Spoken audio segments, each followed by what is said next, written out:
বাংলাদেশের নির্বাচন ব্যবস্থাটিকে অরাজনৈতিক পক্ষ বিগত অনেক বছর ধরেই নিজেদের মতো করে ব্যবহার করতে চায় এবং একদল সুশীল ক্ষমতা নিয়ে তারা নির্বাচন দিয়ে একটি পক্ষকে ক্ষমতায় বসিয়ে তাদের কাছ থেকে 5 বছর ধরে সুবিধা আদায় করতে চায়। এবারও শেখ হাসিনাকে সন্ত্রাসের মাধ্যমে ক্ষমতাচ্যুত করে ডক্টর ইউনূস ক্ষমতায় বসেই একের পর এক কমিশন বসিয়ে নানা রঙ্গরসের জন্ম দিয়েছেন এবং জাতীয় ঐক্যমত্য কমিশনের নামে একটি খানাপিনার আসর সাজিয়ে দীর্ঘ 12 মাস পর একটি জুলাই সনদ প্রসব করানো হয়েছে তাদের দিয়ে। এখন সেটি পাশ করানোর জন্য জাতীয় নির্বাচনকে কম গুরুত্বপূর্ণ করে তুলে জুলাই সনদের জন্য গণভোটকেই গুরুত্বপূর্ণ করে তুলছে ডক্টর ইউনূসের সরকার। যদিও সংবিধানে গণভোটের কোনো বিধান নেই, নির্বাচন কমিশন যে সংবিধানের অধীনে শপথ নিয়েছে সেই সংবিধানেই নেই গণভোটের ব্যবস্থা। তাহলে কেন সরকার অবৈধভাবে এই গণভোটের আয়োজন করছে আর জাতীয় নির্বাচনকে গণভোট দিয়ে আড়ালে রেখে দিতে চাইছে? চলুন আলোচনা করে দেখা যাক।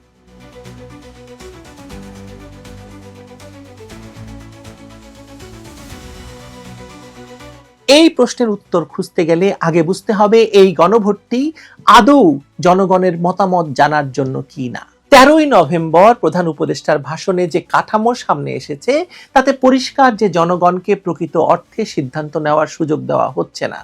4টি বিশাল জটিল এবং একে অপরের সঙ্গে সাংঘর্ষিক রাজনৈতিক এবং সাংবিধানিক বিষয়কে একত্র করে একটি মাত্র হ্যাঁ বা না প্রশ্নে নামিয়ে আনা হয়েছে।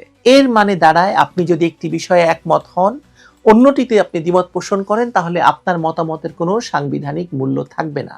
এটি গণতন্ত্র নয়, এটি একটি জবরদস্তি সম্মতি আদায়ের কৌশল। সাধারণ মানুষের প্রতিক্রিয়াতেই বিষয়টি স্পষ্ট।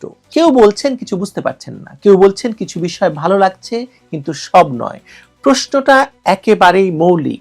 যদি কেউ সংসদে নারীর প্রতিনিধিত্ব বৃদ্ধির পক্ষে থাকেন কিংবা দ্বিকক্ষ বিশিষ্ট সংসদের বিপক্ষে থাকেন, তাহলে তিনি কিভাবে ভোট দেবেন? এই প্রশ্নের কোনো উত্তর সরকার দেয়নি, কারণ সরকার আসলে উত্তর চায় না। সরকার চায় একটি সামষ্টিক হ্যাঁ, যার ভেতরে সব আপত্তি, দ্বিমত আর প্রশ্ন কবর দেওয়া যাবে, যেটি করেছিলেন জেনারেল জিয়াউর রহমান। তিনি এরকম একটি হ্যাঁ না ভোটের আয়োজন করেছিলেন যেখানে নাকি কোথাও কোথাও 110% পর্যন্ত হ্যাঁ ভোট পড়েছিল।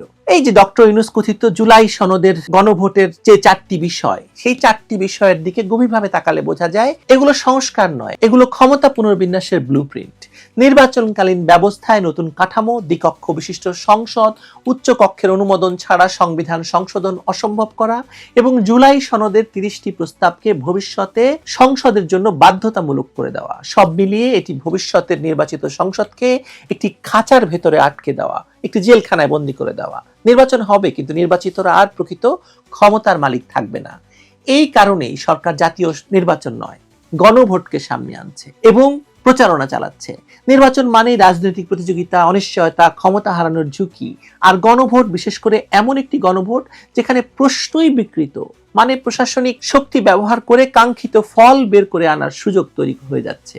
সরকার জানে একবার যদি বলা যায় জনগণ জুলাই সনদের পক্ষে রায় দিয়েছে, তাহলে পরবর্তী সংসদের পক্ষে সেই সনদ অগ্রাহ্য করা রাজনৈতিকভাবে কঠিন হয়ে যাবে। এটি আগাম একটি রাজনৈতিক ফাঁদ। তারেক রহমান সেটি বুঝতে পারছেন কিনা আমরা জানি না। আইনগত দিক থেকেও এই গণভোটের ভিত্তি দুর্বল। রাষ্ট্রপতির অধ্যাদেশ দিয়ে সংবিধানের মৌলিক কাঠামো পরিবর্তনের উদ্যোগ নেওয়া নিজেই আলট্রা ভাইরাস। সংবিধানের সঙ্গে সাংঘর্ষিক বহু প্রস্তাবকে একসাথে তফসিল হিসেবে ঢুকিয়ে দেওয়া চেষ্টা হয়েছে। এক কক্ষ বিশিষ্ট সংসদের সংবিধানের ভেতর দ্বিকক্ষ বিশিষ্ট সংসদের ধারণা গুজে দেওয়া হচ্ছে। সার্বজনীন ভোটাধিকারের কাঠামোর সঙ্গে ভিন্ন নির্বাচনী পদ্ধতির সংমিশ্রণ, এসব গোজামিল টেকার নয়। সরকারও জানে বর্তমান সংবিধান বহাল থাকলে এই প্রস্তাবগুলো আপনা আপনি বাতিল হয়ে যাবে। তাই তারা সংবিধানকে পাশ কাটিয়ে গণভোটকে শর্টকাট হিসেবে ব্যবহার করতে চাইছে। নির্বাচন কমিশনের ভূমিকাটি দেখুন।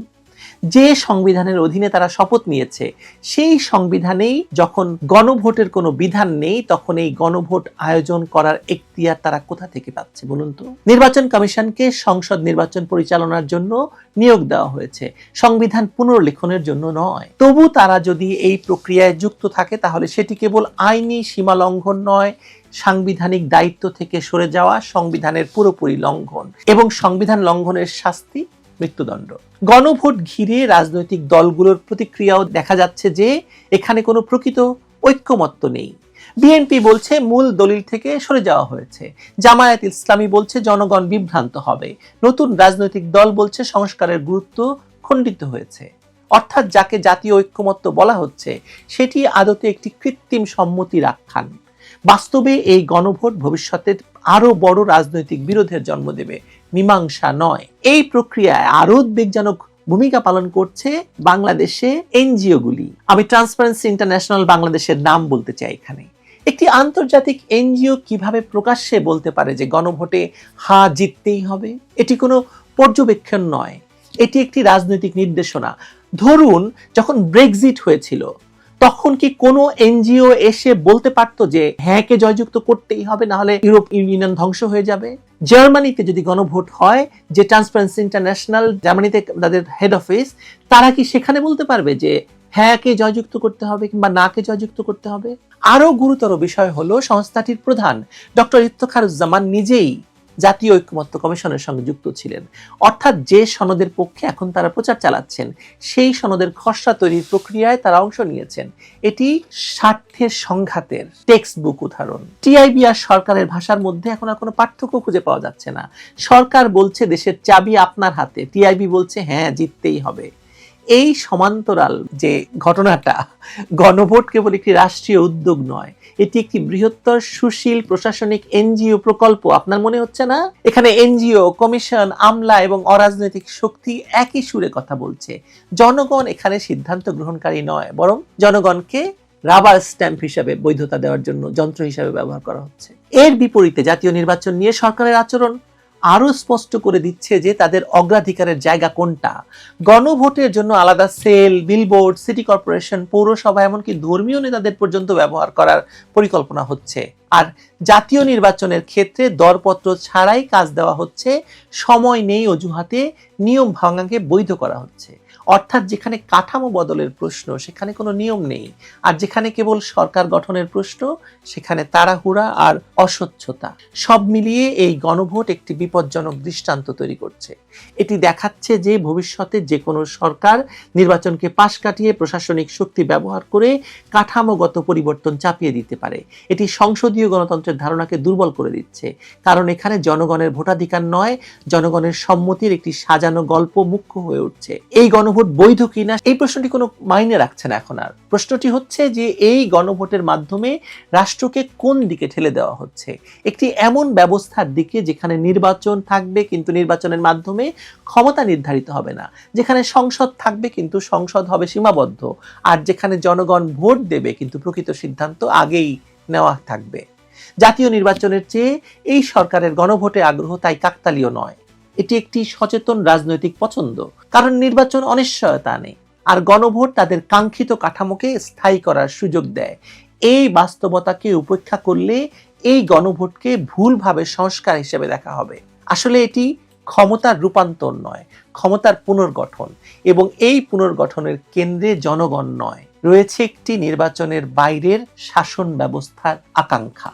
খুব শক্ত ভাষায় কথা বললাম, আসলে কি জানেন, খুবই সরল। আমার কি মনে হচ্ছে জানেন, এইসব নির্বাচন মানে কোনো বিষয় নয়। নির্বাচনের মাধ্যমে তারেক রহমানকে ক্ষমতায় বসাবে, কিন্তু সরকার এই নির্বাচন করতে করতে গণভোট দিয়ে এমন একটি ব্যবস্থা বাংলাদেশের ঘাড়ে চাপিয়ে দেওয়া হলো, এর থেকে বাংলাদেশ মুক্তি পাবে না আগামী 10 বছর 15 বছরেও। কপাল আমাদের যে আমাদের ঘাড়ে, আমাদের গলায় ইউনূসের মতো একজন শাসককে গেঁথে দেওয়া হয়েছে। একটা প্রবাদ আছে, অনেকদিন একটা মানুষের সন্তান হয় না, তো একটা ছেলে হয়েছে, কিন্তু ছেলে ভয়ঙ্কর সন্ত্রাসী। তো দূর থেকে শয়তান বলছে যে ছাওয়াল ছাওয়াল করিস, এমন ছাওয়াল দেব যে গলায় গাইতে মরিস। তো আমরা গণতন্ত্র করেছিলাম, আমরা সুশাসন বলেছিলাম। তো এমন সুশাসন, এমন গণতন্ত্র আমাদেরকে দেওয়া হয়েছে যে আমরা এখন গলায় গেঁথে মরছি। ভালো থাকবেন সবাই।